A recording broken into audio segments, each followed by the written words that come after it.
Hello दोस्तों। आज हम लोग डिस्कस करेंगे इंडियन पॉलिटी के वो क्वेश्चन जो कि यूपीएससी के ईयर 2005 और 2006 के एग्ज़ाम में आए थे। ये वीडियो यूपीएससी प्रीलिम्स के लिए तो फ़ायदेमंद होगा ही, ये वीडियो उन एग्ज़ाम्स के लिए भी फ़ायदेमंद होगा जिसमें इंडियन पॉलिटी पे क्वेश्चंस आते हैं। तो पहला सवाल देखते हैं हम लोग। Consider the following statements. Part 9 of the constitution of India provides for panchayats and was inserted by the constitution amendment act 1992। देखिए इस सवाल में बड़ी चालाकी की गई है। यहाँ पर जो संविधान का जो अमेंडमेंट एक्ट है उसका नंबर नहीं बताया गया, कौन सा 72nd 73rd 74th कौन सा अमेंडमेंट आपको ये नहीं बताया, बस उसने ये बता दिया कि इस अमेंडमेंट एक्ट के तहत ये पंचायत का जो प्रोविजन था उसको ऐड किया गया था। सही क्या?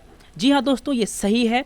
पार्ट 9 को हमारे संविधान में ऐड किया गया था 73rd कॉन्स्टिट्यूशनल अमेंडमेंट एक्ट के अंतर्गत। अगला देखते हैं। Part 9A of the constitution of India contains provision for municipalities. ठीक है, जी हाँ बिल्कुल सही है। And article 243Q envisaged two types of municipalities, a municipal council and a municipal corporation. देखिए इस आर्टिकल के इस अमेंडमेंट के थ्रू 74th अमेंडमेंट के थ्रू पार्ट 9A को इंसर्ट किया गया था। इसके अंतर्गत दो तरह के नहीं, 3 तरह के म्यूनिसिपैलिटीज़ का जिक्र किया गया है। कौन कौन से 3 तरह के?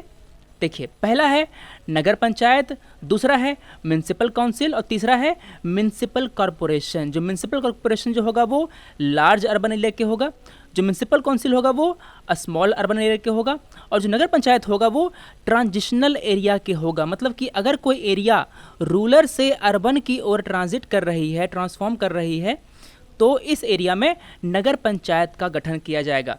तो सब कुछ सही था, मगर यहाँ पर उन्होंने 2 लिख करके पूरा कवाड़ा कर दिया। 2 टाइप्स के नहीं होते, 3 तरह के होते हैं, 3 टाइप्स के होते हैं। तो मेरा पहला सही है, मेरा दूसरा गलत है। मेरा आंसर क्या हुआ? मेरा आंसर हुआ 1 ओनली इज करेक्ट। यहाँ पर दोस्तों मैं आपको बता दूं कि हम लोग 73rd अमेंडमेंट एक्ट को पिछले वीडियोस में कवर कर चुके हैं। किस में कवर किया है हमने? पॉलिटी का जो प्रीलिम्स का पेपर था 1997 एंड 1998, उस वीडियो में हम लोगों ने 73rd अमेंडमेंट को काफ़ी विस्तार से कवर किया था। उस क्वेश्चन में पूछा यह गया था कि which of the following was not proposed by 73rd constitutional amendment act in the area of Panchayati Raj. तो इस क्वेश्चन को डिस्कस करने के बाद हमने जो 73rd अमेंडमेंट था इसके बारे में जो प्रोविजन दिए गए हैं हमारे संविधान में ग्राम सभा से रिलेटेड, जो 3 टायर सिस्टम बनाया गया है, और जो इसमें जो ग्राम सभा जो होगा, जो हमारा जो पंचायती राज इंस्टीट्यूशन है वहाँ पर इलेक्शन कैसे होगा, जो मेंबर हैं चेयरपर्सन कौन होंगे, वहाँ पर जो सीट है उसका रिजर्वेशन कैसे होगा, औरतों को महिलाओं को कितना रिजर्वेशन मिलेगा, ये सब चीज़ें हमने डिस्कस की है। जो पंचायत है उसका ड्यूरेशन क्या होगा और वहाँ पर डिस्क्वालिफिकेशन कैसे होंगे, उसका प्रोविजन क्या है, जो स्टेट इलेक्शन कमीशन है उसको कैसे गठित किया गया है, क्या काम करेगा, वो किसके द्वारा अपॉइंट किया जाएगा, उसका रिमूवल कैसे होगा, ये सब चीज़ें हमने डिस्कस करी थी। फाइनेंस का जो स्टेट फाइनेंस कमीशन है उसके बारे में। तो अगर आपने वीडियो नहीं देखा तो आप वीडियो को जाकर के देख सकते हैं। अभी यहाँ पर अब आपको एक बात बतानी है कि बताइए कि हमारे यहाँ 74 अमेंडमेंट एक्ट होने के बाद किस राज्य में सबसे पहले पंचायती राज इंस्टीट्यूशन को बनाया गया? कौन सा स्टेट था भारत का जहां पर पहली बार पीआरआई का गठन किया गया? दूसरा सवाल, जब ये 73rd अमेंडमेंट एक्ट पास हुआ तो उस समय सरकार किसकी थी? केंद्र में किस दल की गवर्नमेंट थी? आपको ये बताना है। फिर आपको ये बताना है कि हमारे जो पंचायती राज इंस्टीट्यूशन है उसमें जो महिलाएं हैं, जो वुमेन हैं, उनके लिए कितना परसेंट सीट उनके लिए रिजर्व किया गया है, आपको ये बताना है। अगला सवाल आपको ये बताना है कि जो पंचायती राज में जो इलेक्शंस होंगे उन इलेक्शन को कौन करवाएगा? पहला स्टेट इलेक्शन कमीशन, दूसरा हमारा जो केंद्र का जो इलेक्शन कमीशन है वो। दोनों में से कौन सही है आपको ये बताना है। अब हम आते हैं दूसरे सवाल की तरफ। Consider the following statements. Article 371A to 371I were inserted in the Constitution of India to meet regional demands of Nagaland, Assam, Manipur, Andhra Pradesh, Sikkim, Mizoram, Arunachal Pradesh and Goa. जी हाँ दोस्तों, ये जो है स्टेटमेंट है ये सही है। आर्टिकल 371A से I तक का जो प्रोविजन है वो इन राज्यों की रीजनल डिमांड को मीट करने के लिए इंसर्ट किया गया था। पहला सही है। Constitution of India and United states of America जो भारत का संविधान और जो यूएस का संविधान है, envisage a dual policy, the union and state but a single citizenship. दोस्तों हमारे यहाँ सिंगल सिटीजनशिप है। भारत में अगर कोई नागरिक है बिहार का तो वो जो है वो भारत का नागरिक है, उसे बिहार की नागरिकता नहीं मिली हुई है। मगर यूएस में क्या है दोस्तों कि अगर आप यूएस के किसी स्टेट के नागरिक हैं तो आपके पास दो नागरिकता होगी। जो पहली नागरिकता होगी वो होगी उस स्टेट की, जो दूसरी नागरिकता होगी वो होगी आपके यूएस की। आपका जो यूएस कंट्री है, यूएसए है, उसकी नागरिकता होगी। तो यूएस में एक व्यक्ति के पास दो दो सिटीजनशिप होता है, मगर ये प्रोविजन हमारे इंडिया में नहीं है। हमारे इंडिया में किसी व्यक्ति के पास केवल एक ही सिटीजनशिप होता है, वो होती है हमारे देश की नागरिकता। यूएस में जो सिटीजनशिप है वो होती है देश की और राज्य की भी। तो इस तरह से हम देखते हैं कि यहाँ पर जो सिंगल सिटीजन है, सिटीजनशिप का प्रोविजन है वो हमारे यहाँ है, यूएस में ऐसा नहीं है। मेरा सेकंड स्टेटमेंट गलत है। तो मैंने जब दो काटा तो क्या हुआ, मैंने दो काटा तो मेरा ए कट गया। और देखिए यहाँ पर पहला लाइन मेरा सही है, तो मेरा आंसर क्या हुआ, मेरा आंसर है बी या सी में से कोई एक, क्योंकि बी या डी में से कोई एक, क्योंकि सी में जो वन है वो नहीं है। अब हमें चेक करना है कि तीन सही है क्या। अगर तीन सही है तो मेरा आंसर होगा बी, अगर तीन गलत है तो मेरा आंसर होगा डी। तो देखिए, A naturalized citizen of India can never be deprived of its citizenship। सही है क्या? जी नहीं दोस्तों, अगर इस व्यक्ति ने जिसने हमारे देश की नागरिकता ली है, अगर उसने वो नागरिकता अगर उसने फ्रॉड तरीके से ली है तो उसकी नागरिकता छीनी जा सकती है। थर्ड स्टेटमेंट मेरा गलत है। तो मेरा थर्ड गया, तुम्हारा क्या हो गया, मेरा बी गलत हो गया, मेरा आंसर हुआ D. One only is the correct option. अब मैं आपसे क्वेश्चन करता हूं कि हमारे देश में सिटीजनशिप से रिलेटेड जो लॉज हैं उसको बनाने का अधिकार हमारे भारत में किसे है? किसे है? स्टेट लेजिस्लेचर को, हमारे पार्लियामेंट को, या और किसी दूसरी संस्था को? आपको ये बताना है। Which one among the following commission was set up in pursuance of a definite provision under the article of the Constitution of India? देखिए, इतना लंबा चौड़ा लिखना है आपको कंफ्यूज करने के लिए। आपसे सीधा ये पूछ रहा है कि कौन सी बॉडी है जो किसी संविधान के किसी आर्टिकल के द्वारा बनाई गई है। मतलब कि वो जो बॉडी है वो एक संवैधानिक बॉडी है, वो एक कॉन्स्टिट्यूशनल बॉडी है। तो देखिए, UGC, NHRC, election commission, CVC, इनमें से जो इलेक्शन कमीशन है उसको बनाया गया है हमारे संविधान के एक आर्टिकल के अंतर्गत। ये एक संवैधानिक बॉडी है। मेरा आंसर है C. Under which of the ministries of the government of India does the food and nutrition board work? किस मंत्रालय के अंदर है ये? तो जो फूड एंड न्यूट्रिशन बोर्ड है दोस्तों, वो है ministry of women and child development के अंदर। ये हमारे किसी भी ऑप्शन में नहीं दिया गया है, तो इसमें से चारों में से कोई भी ऑप्शन सही नहीं होगा। पांचवा हम लगा देते हैं नन ऑफ द एबव। ये मेरा ई आंसर होगा। ये एक टेक्निकल सपोर्ट विंग है under child development bureau of the ministry of women and child development. Who among the following was the chairman of the Union Constitutional Committee of the Constitution Assembly? B.R. Ambedkar, J.B. Kripalani, Jawaharlal Nehru, Alladi Krishnaswami Ayyar. तो देखिए, जो लक्ष्मीकांत की जो किताब है उसका शायद second chapter making of the constitution, उसमें जो कमिटीज़ थी, जो मेजर कमेटी थी, जो माइनर कमेटी थी, उन सब के बारे में डिटेल से दिया हुआ है और उन सब कमिटीज़ को कौन चेयर कर रहे थे आपको सब वहाँ पर बताया गया है। तो जो हमारा जो कॉन्स्टिट्यूशन कमेटी है इसका जो चेयरमैन है वो कौन थे? वो थे हमारे जवाहरलाल नेहरू। जो यूनियन पावर कमेटी है उसका चेयरमैन थे जवाहरलाल नेहरू। जो ड्राफ्टिंग कमेटी है उसके चेयरमैन थे भीमराव अंबेडकर। फ्लैग कमेटी के चेयरमैन थे J.B. Kripalani. Fundamental right and minority committee, इसके चेयरमैन थे सरदार वल्लभ भाई पटेल। प्रोविंशियल कॉन्स्टिट्यूशन कमेटी, इसके चेयरमैन थे सरदार वल्लभ भाई पटेल। और जो आखिर में जो मैंने बताया कि जो कॉन्स्टिट्यूशन कमेटी था उसके चेयरमैन थे हमारे जवाहरलाल नेहरू। मेरा आंसर है C. Which one of the following subjects is under the, अच्छा ये बताइए कि हमारा जो कॉन्स्टिट्यूशन था, हमारा जो संविधान है, ये कब बनकर तैयार हुआ? ये कब बनकर तैयार हुआ आपको ये बताना है। और ये कब लागू हुआ? ध्यान दीजिए, दोनों अलग अलग वर्ड हैं। ये कब लागू हुआ आपको ये भी बताना है हमारा संविधान। इसके बाद आपको ये बताना है कि हमारा जो संविधान सभा है, कॉन्स्टिट्यूशन हमारी कॉन्स्टिट्यूशन असेंबली है, वो किस फ्रेमवर्क पर आधारित है। आपके पास दो ऑप्शन है। पहला है जो कैबिनेट मिशन आया था, कैबिनेट मिशन आया था ब्रिटेन से उस पर, या गवर्नमेंट ऑफ इंडिया एक्ट 1947, दोनों में से किस पर, किसके फ्रेमवर्क पर हमारा जो संविधान सभा है वो आधारित है, आपको ये बताना है। अगला सवाल, विच one of the following subjects is under the union list in the 7th schedule of the constitution of India. 3 list हैं, यूनियन लिस्ट, स्टेट लिस्ट और कंकरेंट लिस्ट। यूनियन लिस्ट है लिस्ट 1, स्टेट लिस्ट है list 2 और जो concurrent list है दोस्तों वो है लिस्ट 3। तो इनमें से कौन कौन सा जो सब्जेक्ट है वो यूनियन लिस्ट के अंतर्गत आता है, आपको ये पहचानना है।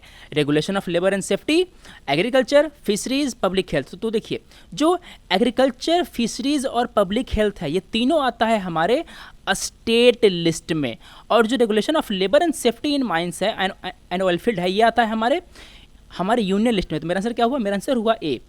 यूनियन लिस्ट और स्टेट लिस्ट के जो सब्जेक्ट हैं उनके बारे में विस्तार से हमने जाना है अपने पिछले वीडियोस में।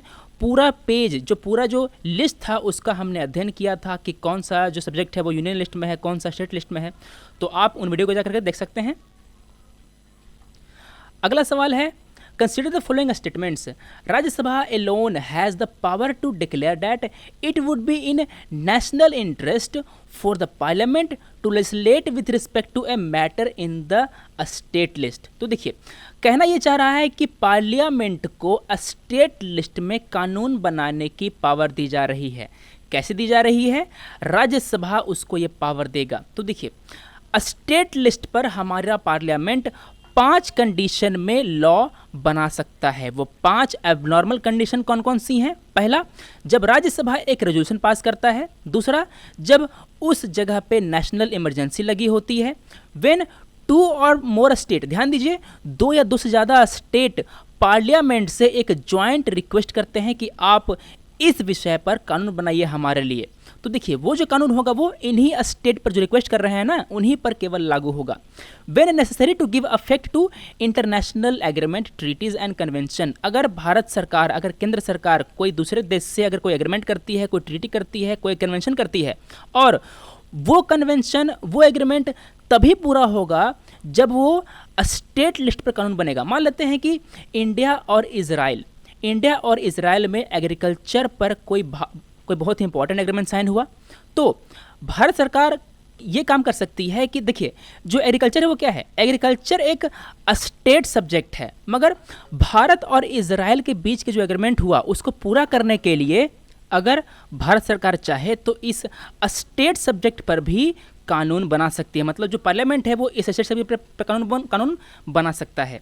तो देखिए, अगला क्या है? अगला कंडीशन ये है कि जो स्टेट है उसमें प्रेसिडेंट रूल लागू होना चाहिए। तो देखिए, ये 5 कंडीशन है जिनमें पार्लियामेंट स्टेट लिस्ट पर कानून बनाने के लिए लीगली कैपेबल हो जाता है। तो मेरा पहला लाइन सही है।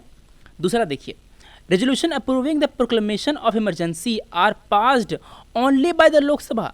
जी नहीं दोस्तों, ये दोनों हाउसेस के द्वारा पास किया जाता है, नॉट ओनली लोकसभा। दोनों हाउसेज, लोकसभा और राज्यसभा दोनों। तो मेरा जो दूसरा लाइन है वो गलत, मेरा आंसर है ए, 1 ओनली।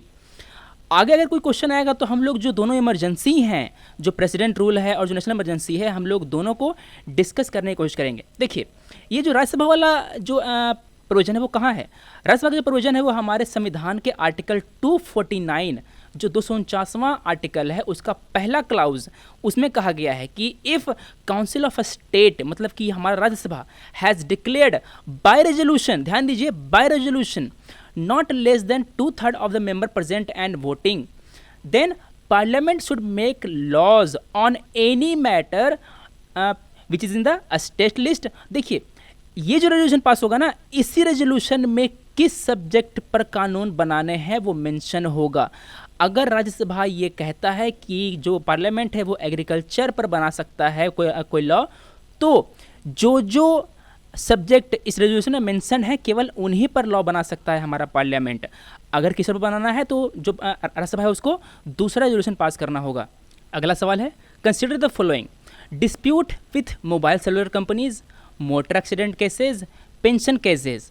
इनमें से कौन से केसेस जो है वो लोक अदालत द्वारा हेल्ड किए जाएंगे?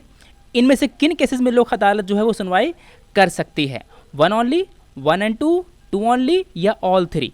तो दोस्तों इन तीनों केसों के लिए लोक अदालत सुनवाई कर सकती है। मेरा आंसर है 1, 2 and 3, all three. D is the right answer. इसके अलावा Lok Adalat have the competence to deal with these cases. कौन से cases? Compoundable civil, revenue and criminal cases, motor accident compensation claim cases, partition claims, damages cases और matrimony से related जो land में dispute होते हैं उससे रिलेटेड, और जो लैंड पट्टा के जो केसेस हैं वो सब बाउंड्री लेबर केसेस। तो इन सब केसेस में लोक अदालत सुनवाई कर सकती है, वो इन सब के लिए कंपिटेंट है। यहाँ पर दोस्तों आप एक बात सर्च कीजिए कि जो लोक अदालत है, लोक अदालत कैसी बॉडी है? क्या ये कॉन्स्टिट्यूशनल अमेंडमेंट बॉडी है, मतलब कि क्या ये संवैधानिक बॉडी है? क्या ये अशेश्वरी बॉडी है, मतलब कि क्या ये इसको कानूनी तौर से बनाया गया है? या क्या ये एग्जीक्यूटिव बॉडी है? क्या इसको एग्जीक्यूटिव ने बनाया है? ये किस तरह की बॉडी है? इसको आप सर्च कीजिए और हमें बताइए। अगला सवाल पूछता है, consider the following statements. There is no provision in the constitution of India to encourage equal pay for equal work. जो सेम काम के लिए सेम पैसा, इसके लिए कह रहा है कि हमारे संविधान में कोई प्रोविजन नहीं है। तो ये सही है क्या? दोस्तों ये गलत है। हमारे संविधान के आर्टिकल 39 जो डीपीएसपी है, directive principle of state policy है, उसमें साफ कहा गया है कि द स्टेट शैल इंश्योर कि that there is equal pay for equal work for both man and women. औरत काम करे या मर्द, दोनों को सेम काम के लिए सेम पैसे मिलने चाहिए। ये हमारा संविधान का आर्टिकल नंबर 39 कहता है। तो मेरा जो पहला लाइन है वो गलत हो गया, ठीक है। The constitutional of India does not define backward class. जी हाँ, हमारा संविधान बैकवर्ड क्लास इसको डिफाइन नहीं करता। मेरा सेकंड स्टेटमेंट सही है। आपको मैं एक बात एक्स्ट्रा बता दूं कि हमारा संविधान जो है वो अनटचेबिलिटी को भी डिफाइन नहीं करता। इसको आर्टिकल 17 के द्वारा एबॉलिश किया गया है। दोस्तों जो हमारा संविधान है वो अनटचेबिलिटी को डिफाइन नहीं करता, बस इसको एबॉलिश करता है। वो ये कहता है कि अनटचेबिलिटी वो चीज़ें जो हमारे भारतीय सोसाइटी में देखने को मिलती है, मतलब ये एज्यूम करता है कि हम अनटचेबिलिटी से हम लोग उससे जान पहचान रखते हैं। तो इसको ध्यान दीजिएगा आप। अगला सवाल है, consider the following statements. There are 25 high courts in India. 25 है क्या? दोस्तों 25 नहीं है, 24 है। मेरा पहला लाइन गलत हो गया। मैंने बी काटा और मैंने सी काटा। Punjab, Haryana and union territory of Chandigarh have a common high court. जी हाँ, ये सही है। पंजाब, हरियाणा और जो चंडीगढ़ है उसका तीनों का एक कॉमन हाई कोर्ट है एट चंडीगढ़। मेरा जो सेकंड है वो सही है। तो मेरा आंसर क्या हुआ? मेरा आंसर हुआ ए। मुझे 3 नंबर जो है वो चेक करने की जरूरत नहीं पड़ी, क्योंकि दूसरा जो लाइन है वो केवल ए में ही है। फिर भी हम लोग 3 देख लेते हैं। National capital territory of Delhi has a high court of its own. जी हाँ, दिल्ली का अपना एक अलग हाई कोर्ट है। मेरा तीसरा लाइन भी सही है, जो कि मुझे पता था सही होगा। तो अगला सवाल देखते हैं। Consider the following statements. Parliament can not enlarge the jurisdiction of the Supreme Court of India as its jurisdiction is limited to that conferred by the Constitution। देखिए, जो सुप्रीम कोर्ट का जो जुरिडिक्शन है संविधान के द्वारा लिमिट किया गया है, मगर जो पार्लियामेंट है वो इसका जुरिडिक्शन एक्सपैंड कर सकती है, उसको इनलार्ज कर सकती है हमारे संविधान में अमेंडमेंट करके। तो यहाँ पर जो कैन नॉट का जो वर्ड लगाया गया है वो गलत है। जो पार्लियामेंट है वो पूरी तरह कैपेबल है सुप्रीम कोर्ट का जुरिडिक्शन इनलार्ज करने के लिए। मेरा पहला स्टेटमेंट गलत हो गया। मगर आपको एक बात ध्यान देनी है कि जो पार्लियामेंट है वो अपने से खुद से बिना किसी स्टेट की इजाज़त लिए, बिना किसी स्टेट का कंकरेंट लिए, केवल उस एरिया में जुरिडिक्शन बढ़ा सकती है जो कि यूनियन लिस्ट के जो सब्जेक्ट हैं उनसे डील करता हो। समझ रहे हैं? मतलब कि जो पार्लियामेंट है, parliament can enlarge the jurisdiction and power of supreme court with respect to any of the matters in the union list. मगर अगर पार्लियामेंट को दूसरे सब्जेक्ट में जुडिक्शन अगर उन्हें चेंज करनी होगी तो क्या करना होगा? उन्हें जो स्टेट है उनसे उनकी कंकरेंस लेनी होगी, सहमति लेनी होगी। दूसरा देखते हैं। The officers and servants of the supreme court and high courts are appointed by the concern chief justice. जी हाँ, बिल्कुल सही है। And the administrative expenses are charged on the consolidated fund of India. जी हाँ, हमारे जुडिशरी का, हमारे हाई कोर्ट का, हमारे सुप्रीम कोर्ट का इंडिपेंडेंस बरकरार रखने के लिए ये सब प्रोविज़न दिए गए हैं। जो एक्सपेंसेस होंगे वो सब हमारा जो CFI है, कॉन्स्टिट्यूशन फंड ऑफ इंडिया है, उस पर चार्ज किया जाएगा। मेरा सेकंड लाइन सही है। मेरा आंसर क्या हुआ? मेरा आंसर हुआ B, 2 only is the correct answer. Consider the following statement, free and compulsory education to the children of 6 to 14 years age group by state by the 76th amendment. ध्यान दीजिए, 76th amendment यहाँ पर कह रहा है दोस्तों, 76 द्वारा नहीं, 86th अमेंडमेंट द्वारा ये प्रोविजन दिया गया था। कॉन्स्टिट्यूशन को अमेंडमेंट करके ये प्रोविजन दिया गया था कि जो बच्चे 6 साल से 14 साल की उम्र के हैं उनको सरकार free and compulsory education provide करेगी। मेरा पहला लाइन जो है वो गलत हो गया। क्यों गलत हो गया? क्योंकि यहाँ पर 76 लिख दिया उन्होंने। तो जब मैंने 1 काटा तो मेरा क्या हुआ? मैंने काटा ए, मैंने काटा बी, मैंने काटा डी, मेरा आराम से आंसर आ गया सी। फिर भी हम लोग दूसरा और तीसरा देखते हैं। Sarva Shiksha Abhiyan seeks to provide computer education even in rural area. Even in का क्या मतलब है? केवल रूरल एरिया में क्या? केवल रूरल एरिया भी नहीं, जो भी एरिया है वहां पर इसको प्रोवाइड किया जाएगा। मेरा दूसरा लाइन सही है। Education was included in the concurrent list by 42nd 42वां कॉन्स्टिट्यूशनल अमेंडमेंट एक्ट के अंतर्गत जो एजुकेशन का सब्जेक्ट है वो कंकरेंट लिस्ट में ऐड किया गया था, उसमें इंक्लूड किया गया था, ट्रांसफ़र किया गया था। ये जो 42nd अमेंडमेंट एक्ट था वो आया था 1976 में। इस 42वें अमेंडमेंट को हम लोग मिनी कॉन्स्टिट्यूशन भी कहते हैं। तो देखिए, सबसे पहले अभी हम लोग देखेंगे कि जो 86वां जो अमेंडमेंट है वो क्या है, फिर हम लोग देखेंगे कि जो 42nd अमेंडमेंट है वो क्या है। दोस्तों, मैं आपको ये अमेंडमेंट इसलिए बता रहा हूं क्योंकि अगर आप लक्ष्मीकांत किताब पढ़ेंगे और इसको आप 2 बार 3 बार भी पढ़ लेंगे तो भी ये चीज़ें जो होती हैं वो याद जल्दी से नहीं रह पाती। अगर आप किसी की आवाज़ में सुनेंगे सब चीज़ें तो आपको ज़्यादा देर तक चीज़ें याद रहेंगी।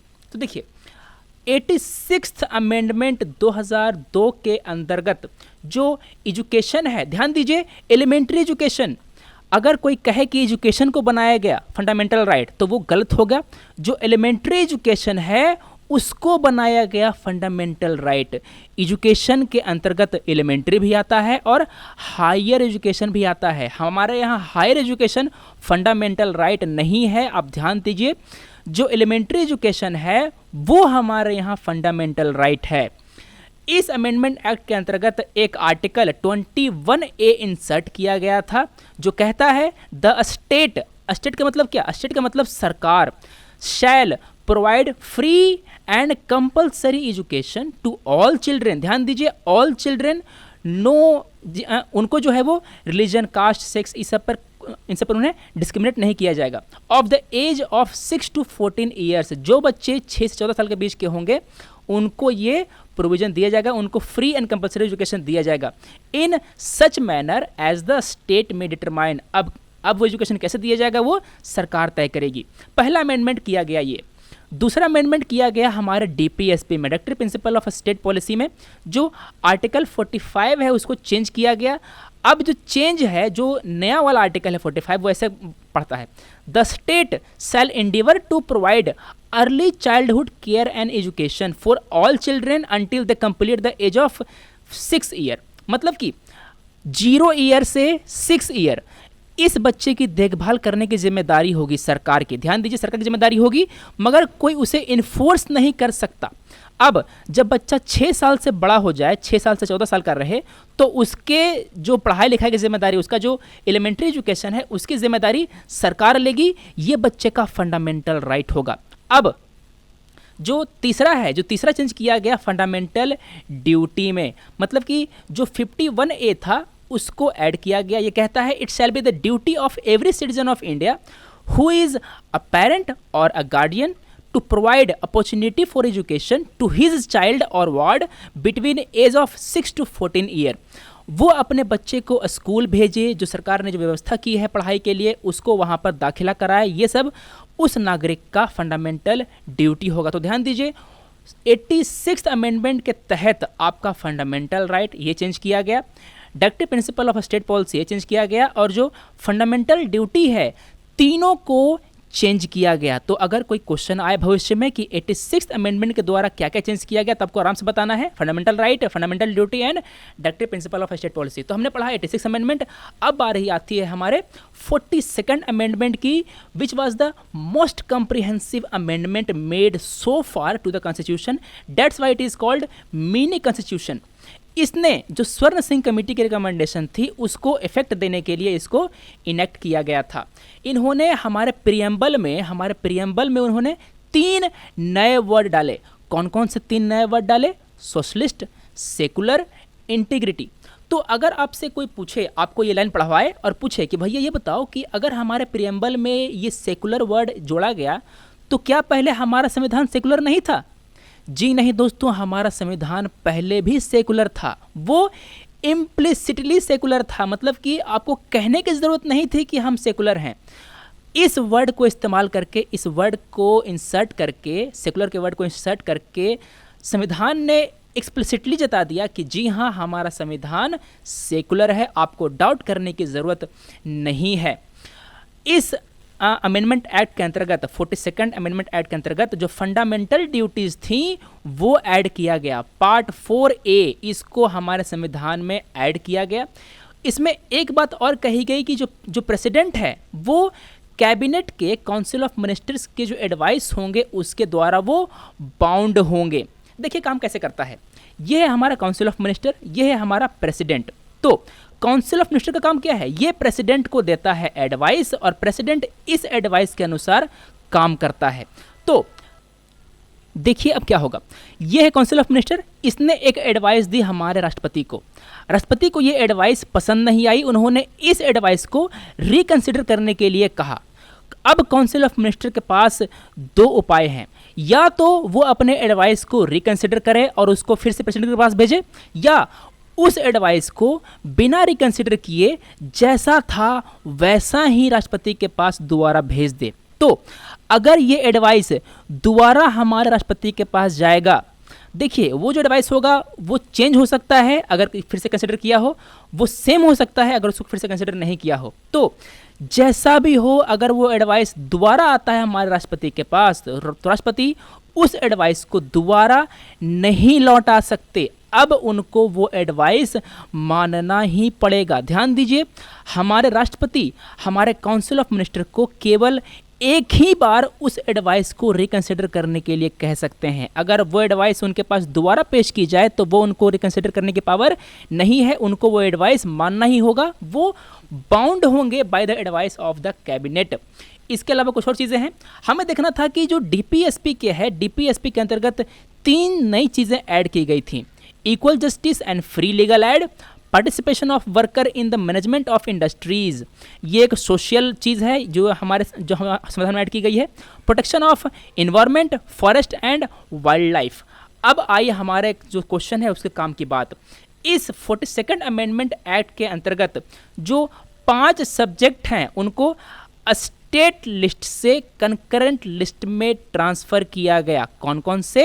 Education, forest, protection of wild animal and birds, weights and measures and administration of justice, constitution and organization of all courts except the Supreme Court and the High Court।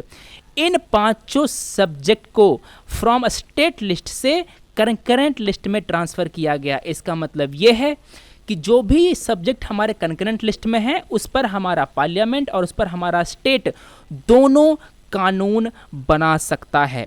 जो यूनियन लिस्ट है उस पर हमारा parliament केवल कानून बनाएगा।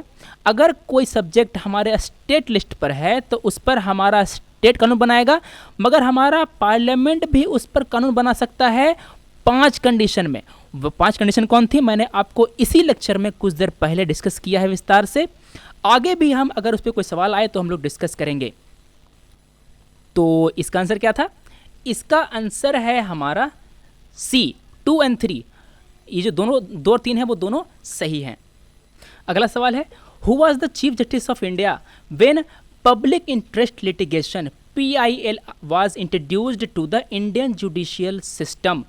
M Hidayatullah, AM Ahmadi, AS Anand, PN Bhagwati. ये factual सवाल है, इसका आंसर है PN भगवती। PN भगवती जो थे वो चीफ जस्टिस ऑफ इंडिया थे हमारे सुप्रीम कोर्ट के ड्यूरिंग जुलाई 1985 टू दिसंबर 1996। उन्हीं के टेन्योर में जो PIL जो था वो हमारे भारतीय जुडिशल सिस्टम में इंट्रोड्यूस किया गया था। आपसे क्वेश्चन पूछता हूँ कि हमारा जो पहला चीफ जस्टिस ऑफ इंडिया था वो कौन था? दूसरा क्वेश्चन ये कि जो PIL का जो कॉन्सेप्ट है ये कॉन्सेप्ट सबसे पहले किस देश में इसका उद्भव हुआ? आपके पास है ऑप्शन यूएस, दूसरा है इंडिया, तीसरा है रशिया, चौथा है जापान। इन चारों में से किस देश में सबसे पहले PIL का कॉन्सेप्ट उद्भव हुआ? एक सवाल और देखिए, हमारे यहाँ जो जुडिशियल रिव्यू का सिस्टम है और जो जुडिशियल एक्टिविज्म का सिस्टम है वो हमने किसी कंट्री से बोरो किया है। तो आप ये बताइए कि जो जुडिशियल एक्टिविज्म का जो कॉन्सेप्ट है वो सबसे पहले किस देश में आया? आपके पास हैं दो ऑप्शन केवल, पहला है यूएस, दूसरा है इंडिया। इसका जवाब दीजिए आप। अगला सवाल देखते हैं। एसेशन कह रहा है in India every state has a high court in its territory. है क्या? अभी अभी मैंने आपको एक्सप्लेन किया कि हरियाणा, पंजाब और चंडीगढ़ तीनों का एक कॉमन हाई कोर्ट है चंडीगढ़ में। तो जो हरियाणा है उसका एक हाई कोर्ट उसका सेपरेट नहीं है, पंजाब का एक हाई कोर्ट उसका सेपरेट नहीं है, तीनों का एक कॉमन हाई कोर्ट है। इसलिए मेरा जो सेशन है वो गलत हो गया। जब मेरा ए गलत हो गया तो मैंने क्या ढूंढना शुरू किया? मैंने ढूंढना शुरू किया कि कहाँ ए गलत है। देख रहे हैं कि मेरा जो A is false only in option D, मेरा आंसर डी हो गया। अगर एसेशन भी सही हो और रीज़न भी सही हो तब हमें सबसे ज़्यादा तकलीफ होती है। क्यों? क्योंकि हमें दो बहुत ही ज़्यादा क्लोज ऑप्शंस में से चुनना पड़ता है। कौन से? ए और बी में से चुनना पड़ता है हमको। मगर दोनों में से अगर कोई भी लाइन अगर हमें गलत मिल गई तो हम खुश हो जाते हैं, क्योंकि आंसर या तो सी होगा या तो डी होगा। हमें मिल गया ए जो गलत है, मेरा आंसर हो गया डी। देखिए, constitution of India provides a high court in each state. जी हाँ, हमारे संविधान का जो आर्टिकल 214 है वो कहता है there shall be a high court for each state. इसलिए मेरा जो रीज़न है वो सही है। तो दोस्तों आज हमने डिस्कस किया वो क्वेश्चन जो कि यूपीएससी के प्रीलिम्स एग्जाम 2005 एंड 2006 में आए थे। अगर आप इन क्वेश्चन का जवाब देंगे तो हमें पता चलेगा कि आप यहाँ तक पहुँच चुके हैं। और अगर आप यहाँ तक पहुँचे हैं तो दोस्तों मैं आपको बता देना चाहता हूँ, काफ़ी लोग बीच में ही रुक जाते हैं, वो काफ़ी लोग बीच में ही छोड़ देते हैं, उन्हें काफ़ी सारे कॉन्सेप्ट रह जाते हैं सीखना। आपको ये लेक्चर कैसा लगा आप हमें बताइए। अब हम मिलते हैं अगले वीडियो में। Thanks for watching, take care.